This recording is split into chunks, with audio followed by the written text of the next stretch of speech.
Welcome to episode 10 of Poetside Chats. I have here someone I've looked up to for ages. All right. I want to introduce you all to Alaman. Please introduce yourself. Tell people about you who might not know you. Yeah, my name is Lo. I'm a friend of Kendrick. That's pretty impressive. Love Jesus, love poetry, love community, and I get to live into all those things these days, which is super fun. I first learned about you because of the work you've been doing with Poets in Autumn and how you tour the country and like just use Christian spoken word as a form of incredible ministry that just blows people's mind, really impresses them, but also touches their souls as well. And so thank you for all the work you've been doing there. I mean, if you don't mind me asking, how did you get connected with Poets in Autumn in the first place? Yeah, man. PIA is an amazing platform. It's a handful of artists who founded it, and all of them were kind of running in individual lanes. But you could just tell that they kind of were set apart, and just like their giftedness and their craftsmanship and the way the amount of time and amount of intentionality they put in their art and their craft was just kind of different than the rest of those in the Christian poetry pool. And so they even though they all had their own lanes, they came together for a show called Rhetoric out in California. And they were all spitting that rhetoric. Rhetoric was a cool platform out on the West Coast, but it was just limited to the West Coast. And they had this idea of taking what happened at Rhetoric and taking it abroad. And so I actually met them at Rhetoric. I did an open mic slot. I want to say 2014. This is like right before they started PIA. So 2014, I go out there, I spit, I meet Ezekiel, Jackie, Preston. I didn't meet Jeanette at that time, but yeah, ended up meeting some of the artists that founded PIA. And when they got it going and they were hitting the road, they would, tour different cities. And if they were ever in a city where I was at, they would always hit me up, just be relational, you know what I'm saying? Like it's really encouraging brothers and sisters in the faith. So it'd always be love whenever I saw them.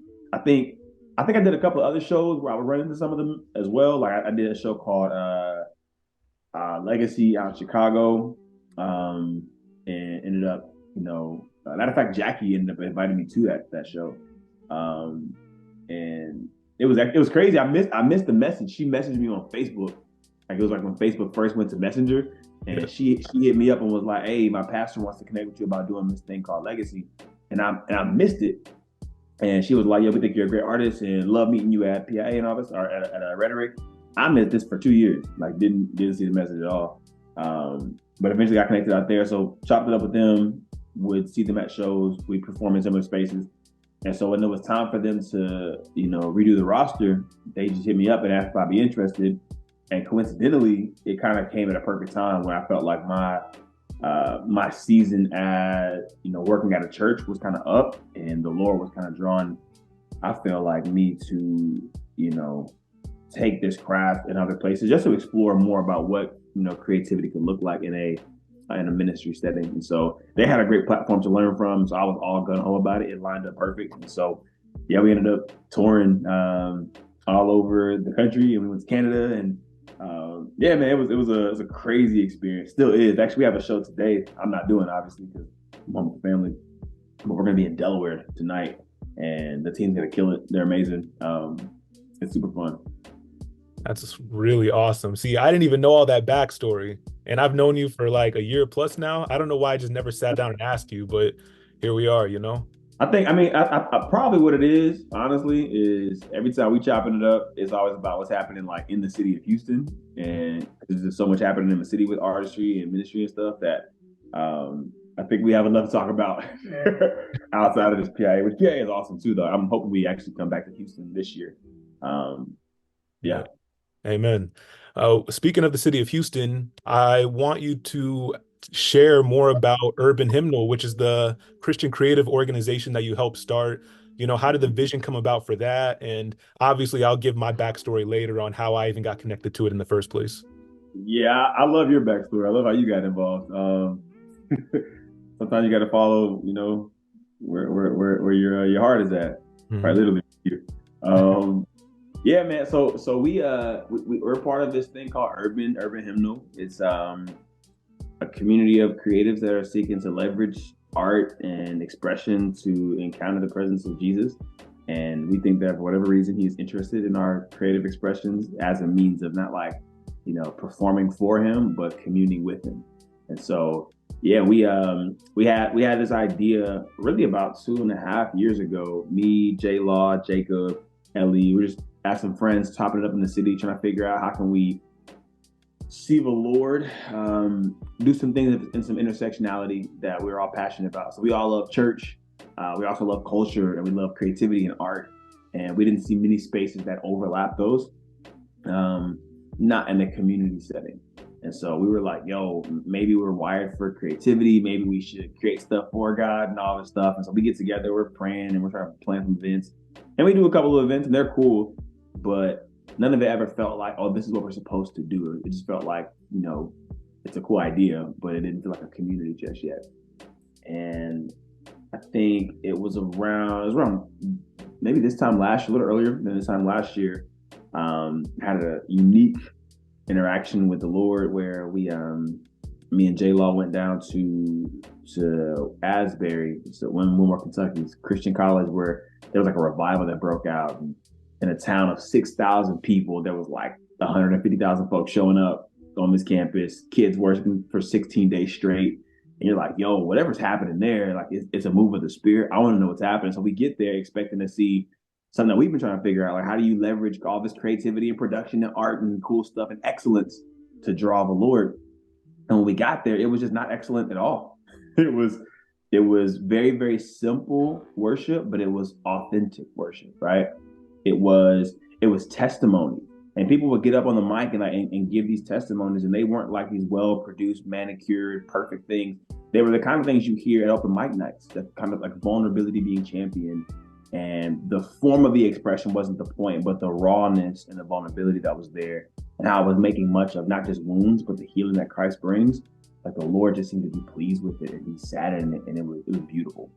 And so me and Jay like looked at each other in the Hughes auditorium. We like crumpled up our paper, threw it all away, and it was like, yo, maybe we don't need to call people to this high level of execution and art and excellence. Maybe the real meat of what we're after with artistry is honest expression, is a broken spirit and a contrite heart, which the word of the Lord says He will not refuse.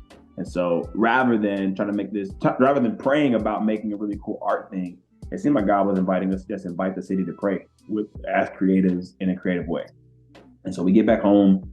I want to say you were probably rocking with us by that time. And we were like, yo, we were already meeting at a different coffee shop. We were meeting at Toot Suite upstairs, where Ellie was tattooing. And we were planning these events.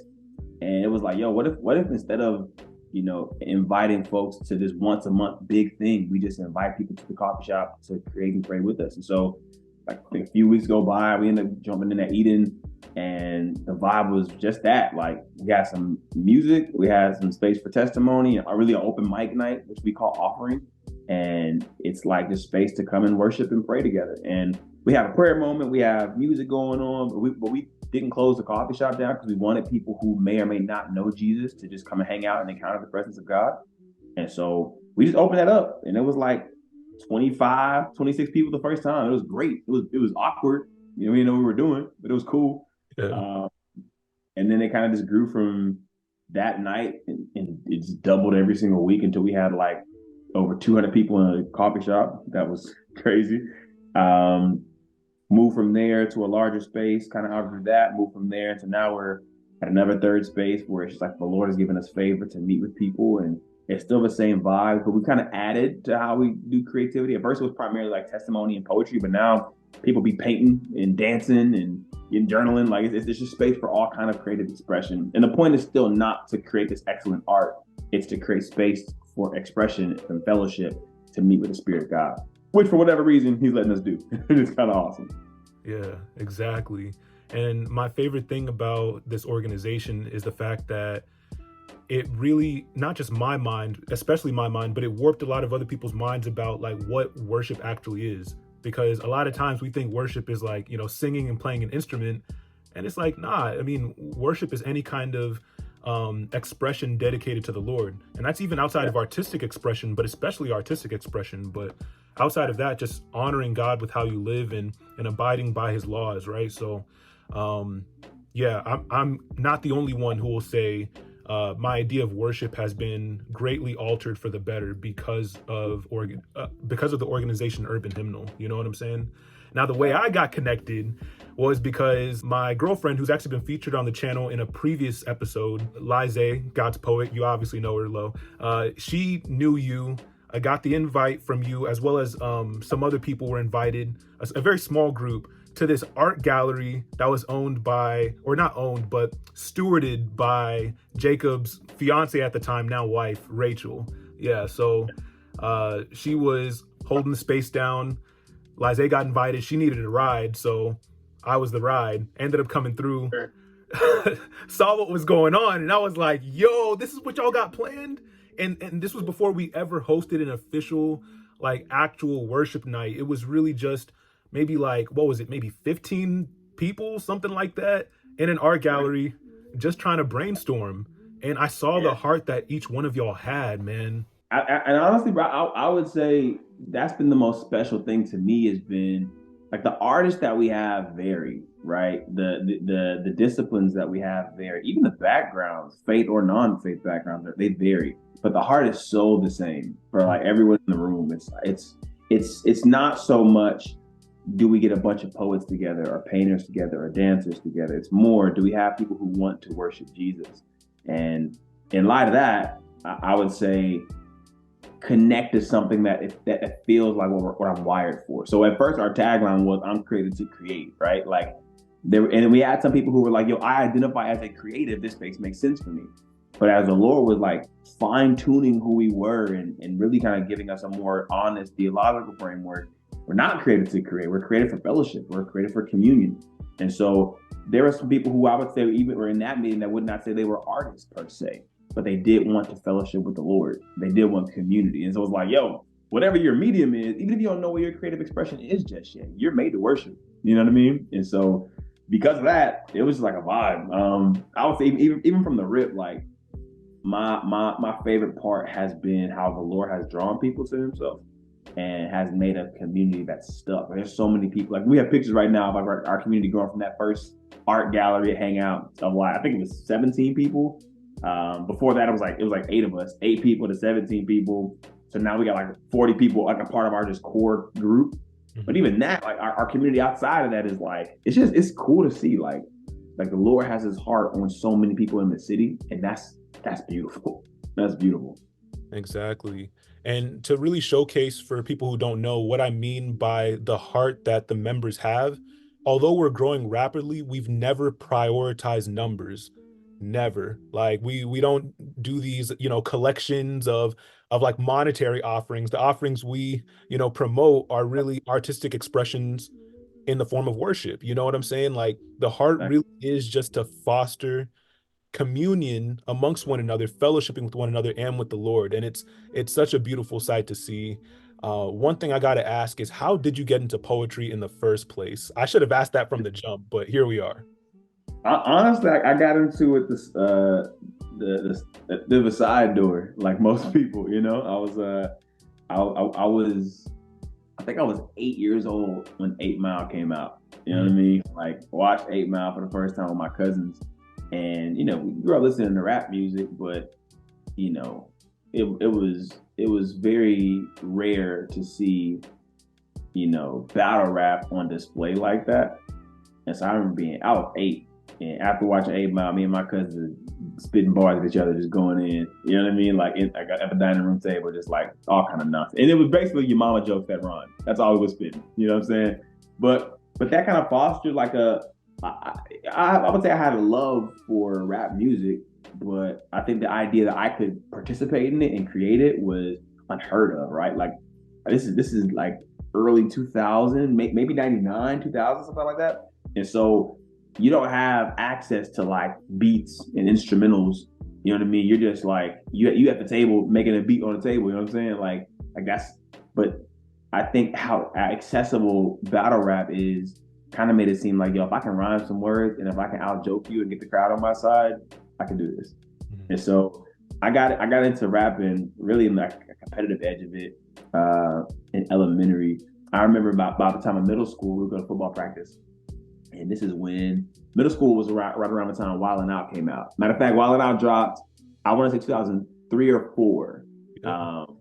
And at 2004, when it dropped, I was in the seventh, eighth grade, and we would be at the field house waiting to go to practice. And while waiting for practice, people would like, like start rapping or whatever. And I had a bit of a reputation like in middle school of like, oh, I can rap a little bit, but like that was just like, rapping around the table for fun. Once Wild and Out dropped, it became popular to like battle rap and everything. And really, again, it's your mama jokes that rhyme. So we would just freestyle each other. And I think I realized my giftedness for it when I was just smacking people. Like I was just better than most at that time. I think that sowed a seed of potential in me, but also a seed of maybe pride and ego. And so I would have I would have moments where I'm not following Jesus. I don't care anything about people or honesty or vulnerability or truth. I'm just doing this to be impressive. And I'll have moments where like I'm just like spitting at folks and I'm tearing them down, whatever. And I'll feel this like rush of like, oh man, people are really gassing me for what I'm good at, you know? And I try to create a bit of my identity as being somebody who's better at a certain thing. And when you're a kid, you're looking for validation anywhere you can get it. And so the idea that you have a skill set, one that gets like celebrated by a crowd reaction, you eat that up. And then I got beat in a battle, and I was like, "Oh, I don't like this at all." I got cooked actually. Got cooked, and so then it was like, "Oh, I'm not just gonna like I'm gonna get better at this, not for the right reasons, but because I never want the feeling of getting beat publicly again." Mm-hmm. And so I would like listen to music differently. I would listen to like punchlines and setups and rhyme schemes, try to like, understand like, okay, how does this work?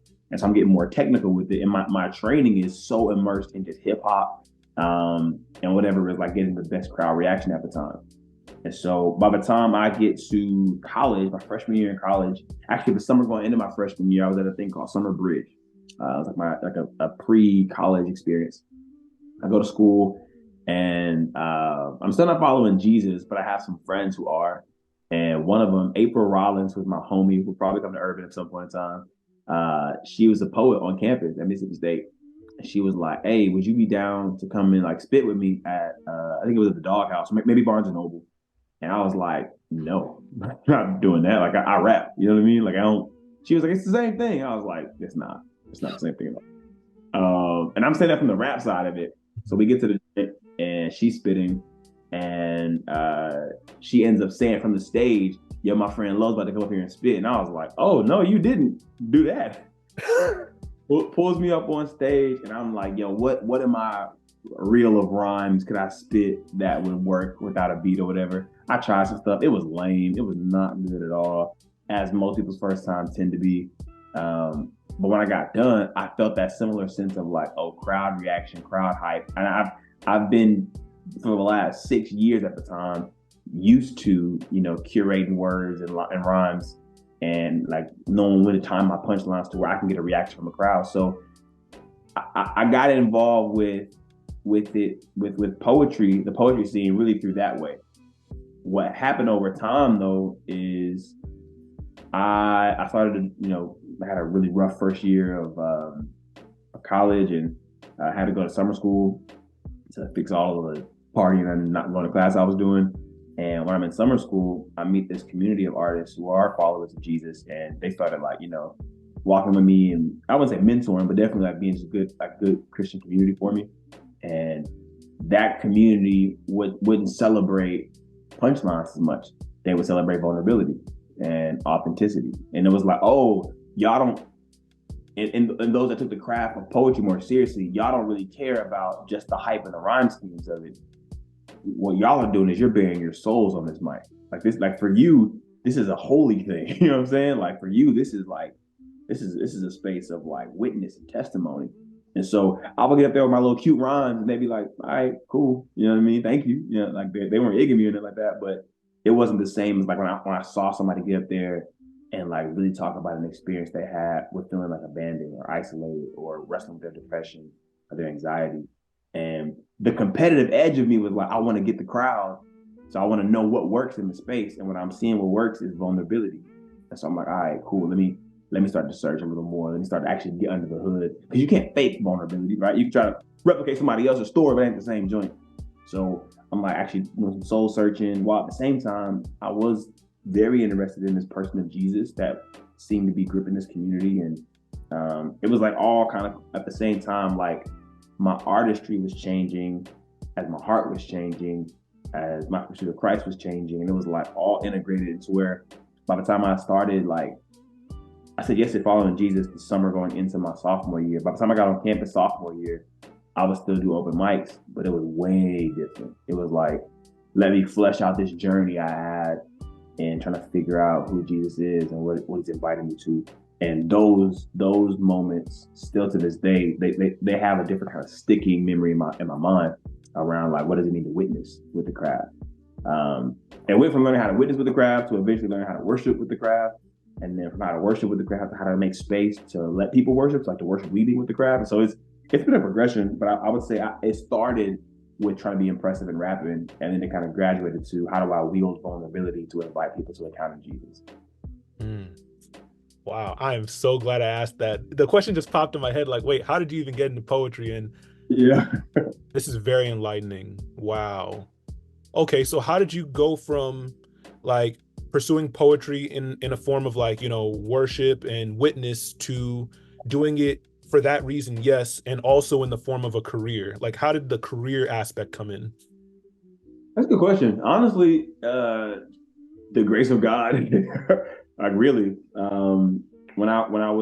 I kept spitting throughout school, and I would, I'd be invited to different places. I would spit on different campuses. Me and some of the artists in the community, we would travel, mostly within Mississippi, but just the other spots in the state that had either open mic nights going on or worship nights going on, or really wherever somebody would invite me to come. I would come in and spit, and I was doing some Christian rapping too at the time, and so sometimes the invite would be to come in, spit poetry. Sometimes it would be to come and rap. I was a musician and still kind of am, and so I would help play keys, like wherever I could come and help in worship. Like my heart was after Jesus at the time, and so I was showing up wherever. Um, Eventually, I got an internship at a church, and this kind of like is how I got involved in really full time ministry. Was the church that invited me to intern there was it was in Tupelo, Mississippi. It was predominantly white churches I'd never been to. It was a mega church I'd never been to, and so the whole experience was just way different. I never really heard of a full time minister at that time. Like that was so far fetched from my mind. And so this guy was speaking at a retreat that I was at my senior year in college, and when he's speaking there, he was like smartest dude I ever met. Like I was arrogant still. I used to think I was smarter than everybody in the world, especially when it came to the Bible. But this dude was like just dropping gems. I remember he did a breakout session, the Gospel of Matthew in 30 minutes. Did the whole Gospel of Matthew, and just really deeply integrated this like IBS and hermeneutic study. And it was like, yo, I've never heard of this. I never knew. I know what seminary was, bro. Went to seminary. It's like he's got it. And so I'm like, that dude's impressive. I would love to be mentored by that guy. And at the end of his session, he came to me and was like, yo, what are you doing this summer? I think you should come and intern in my church so I can mentor you. And I'm like, bro, what is happening right now? Just weird stuff. So he invites me to come. I intern at the church, and that was just with some teaching stuff, like learning how to teach scripture, learning how to set up systems in ministry, all the stuff like that. But none of it had to do with artistry at all. It was kind of like that whole summer, I just didn't. I mean, I still wrote, but I had no space to share, right? Like it's a predominantly white church. They don't have the same kind of like vibes that we have. And so particularly when I was in college, like it was nothing there. End of the internship, one of my homies was like, hey, we're gonna end the joint with like, in y'all internship with like a worship thing or whatever. Would you want to play keys? And I was like, for sure. And so it ended up being like one of the homies that was an intern played guitar. I was gonna play keys, and it was like, oh, we actually got somebody for keys. We don't need you to play. And I was like, that's no big deal, no problem at all. And they were like, is something else you want to do? And I was like, I can rap a little bit. And I said rap. It was actually a spoken word, but they didn't know what that was. So I was like, I can rap a little bit. Yeah. And so they were like, okay, cool.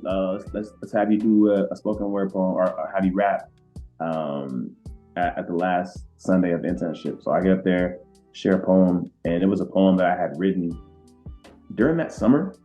Um, and it was like one of those moments where like the Lord was just really close to my heart, and it was kind of like an intercessory type poem. So I shared that joint, and it was like it was one of the first times I had actually no, that was the first time. That was the first time. It's crazy. That was the first time I shared a poem as a part of worship, like in a worship set. And I just felt like the presence of the Lord fill it. He animated it in such a powerful way. And it was one of those moments where it was like, we're ministering together. And it was beautiful. And so when that happens, I get done with the joint, and internship has ended. But one of the guys that had just started working there was a part of he had just graduated from a seminary, and was like, hey, the seminary I just graduated from is doing a conference. You should go to that. Matter of fact, you should spit at it. And I was like, cool. Tell me, like my mind is, you tell me where to go, I'm going.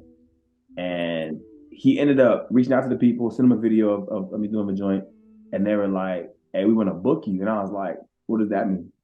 It was like, "Oh, we're gonna give you an honorarium." I was like, "What's an honorarium?" They were like, "No, it's we're gonna send you a contract. We want you to come out, speak at this thing, and boom." So I was like, "Y'all gonna pay me to do something I do for free?" Yes, yeah, absolutely, I'll do that. Yeah. Um, so me and my guy that played guitar, we drove up to Franklin, Tennessee, and that conference that booked me was it wasn't crazy big, but it was the first space that I was invited to like come and like, I guess, minister via poetry. And they actually saw it as a form of ministry before, I think, really before I did. I was like, yo, I'm worshiping with Jesus. This is awesome, and the Lord's using it. But they were like, no, this is a ministry. So they booked me to do that. I think I've done that conference every year since 2014. Right after that, or maybe right after that, is when it was like I did that conference. Other people were there, so I got booked from that. But also, Rhetoric had me come out. I started doing. After that year, I just started doing conferences and speaking in places because it was like one thing led to another, and I was still rocking with the church like on a part time level, and so part time was doing that, and then part time traveling and speaking. Then I got married and had a viral moment, and so after that happened, I got a lot more calls, and so it was like moment after moment, thing after thing, kind of led to more of more invitations that we kind of eventually built a career out of, which is super weird, but God's grace.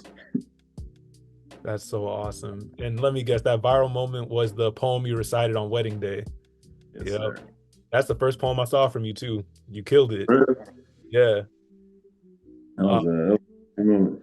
so that actually perfectly segues into my next question. How do you balance, husbandhood and fatherhood, pretty much your family responsibilities with, your calling to ministry and poetry as a form of ministry? Yeah, absolutely. I would say honestly, balance is the word I'm getting away from. Mentor of mine pointed out how balance sounds like managing things that are ultimately gifts from the Lord or things that God is inviting you into. And I'm not called to be a manager or anything. I'm called to be a steward, which is much more language that God uses when it comes to what He invites us to.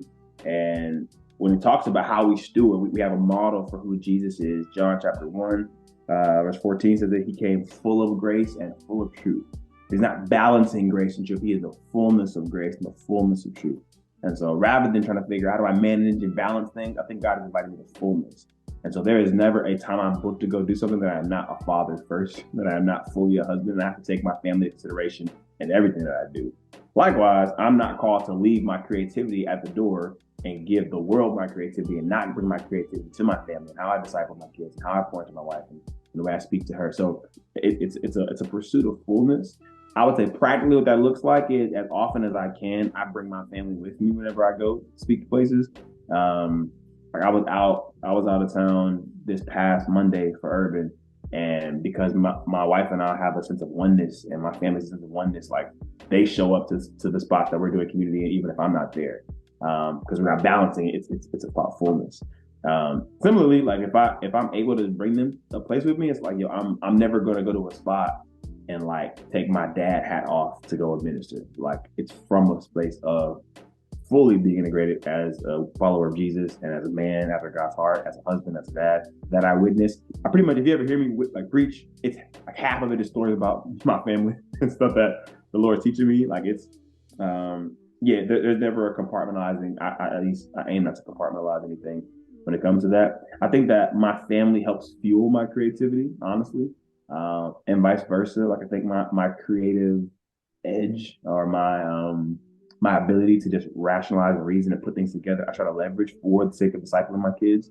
And so, yeah, I don't try to separate any of it. I think it's a lot of full expression. Okay, I'm taking some notes right now because eventually, sooner rather than later, I'm gonna be in that situation of fatherhood and husbandhood. You know what I'm saying? So I always do wonder, how do people such as yourself navigate that and not let anything fall by the wayside? I like what you said. It's not necessarily balance; it's stewardship. So you're never taking off one hat to put on another, and Yeah, I really needed to hear that, and I'm sure a lot of people did too. So thank you. praise God, man. Praise God. Oh yes, what is your creative process like? That is something I need to know. That's more so a personal question, but I'm very curious. Tell Yeah, me. honestly, man, my view of creativity has changed so much. Like I used to think that I was created to create. I am this unending supply of creativity. I just have to tap into myself and like just let it flow out of me. And I'm like a water balloon. If you poke the right hole out, creativity gushes out. And that doesn't seem to be the picture in scripture at all. And it also doesn't seem to be my experience. Whenever I try to like white knuckle something and like I'm gonna generate this thing, it tends to be more empty than not. Versus the picture in scripture that you get of creativity is that it's not something that comes from you, but comes to you. That there is a creative element in the world. It is literally it's Hokmah, the spirit of God blowing creativity all throughout the world. And if you have ears to hear and eyes to see, you will get glimpses of it. And so there's moments where I'll be driving in the car and a thought will just come in my head. And it's not safe for me to pull over right then. And so I don't pull over. I just pull my phone out and I say out loud that which I just heard. And later on, like it's like all throughout the day, I'm trying to listen and be aware. I'll have a conversation with somebody, or I'll see my kids do something, or I have a moment where my heart is really inclined towards my wife, and it's like, yo, that sounds like love. Or this feels like a conversation I need to flesh out more. So I'll just make notes of it all throughout the day. What am I hearing? What am I experiencing?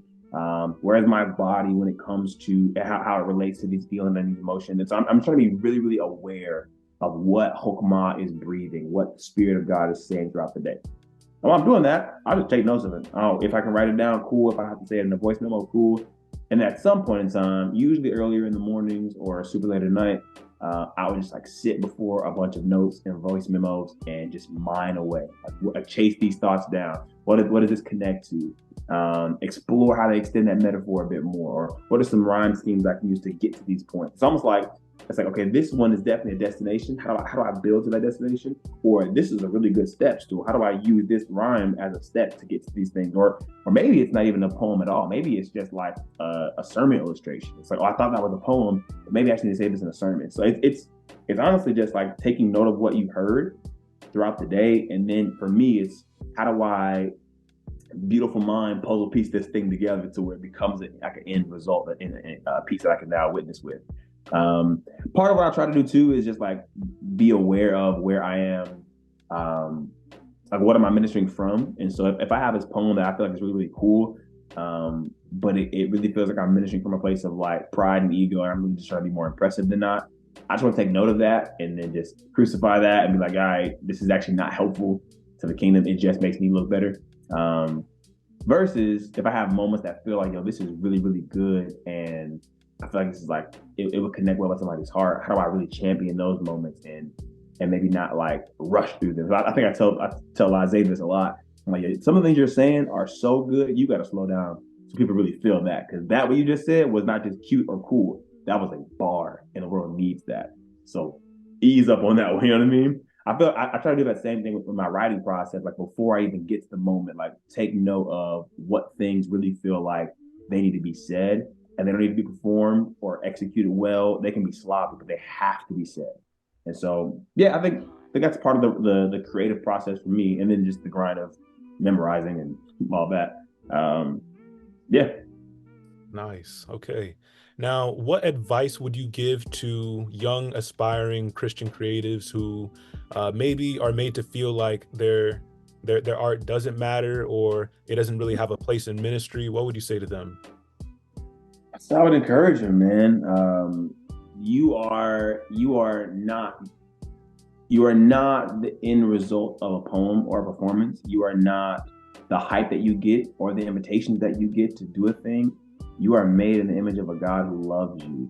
And if he has given you a bit of insight or a window of his heart or a glimpse of creativity, he gave it to you because he wants to give it to you. And he would love to have it back just for the sake of fellowship with him. And so the encouragement I would give is like, maybe you don't have a vocational calling to creativity. I don't think I do, honestly. Like I love it. This is the season I'm in, but I'm well aware it's just a season. Like there's gonna be a time when I don't get as many calls, and that's okay. I think the invitation is to first and foremost find yourself in communion and fellowship with God. And if he's given me creativity as a means to do that, that's a gift. That is a huge gift. And so I think learning to value the craft as a gift from the Lord, first and foremost, and as a gift, not just to wield, but to be wielded by. That is a beautiful, honestly, it's an honor that God will give you that. So just an encouragement. You are not your craft or your vocation. You are not your calling. You are a beloved child of God. And if God has given you the gift of creativity, the thing he wants to do most with you with it is to hang out with you with it. So lean into it. Hmm. All right, that's pretty much all the questions I have. So before we end this, make sure to promote your social media, promote any past projects, current projects, future projects, Urban Hymnal, all that. Go ahead. Honestly, I'm so rarely on on social and public projects that I don't have much to promote. But I will say Urban is fire, so you should definitely check us out. Urban Hymnals on Instagram. I think it's all we're on right now. We might get a YouTube one day. If Kendrick shows us how to do YouTube, we'll get on there. Okay. Definitely check out Urban. We got a cool group of people. You should hang out with us. We're great. Awesome. Thank you so much. It's been an honor having you on the platform. You have no idea. Thank you. That's love, man. I appreciate you letting me come on.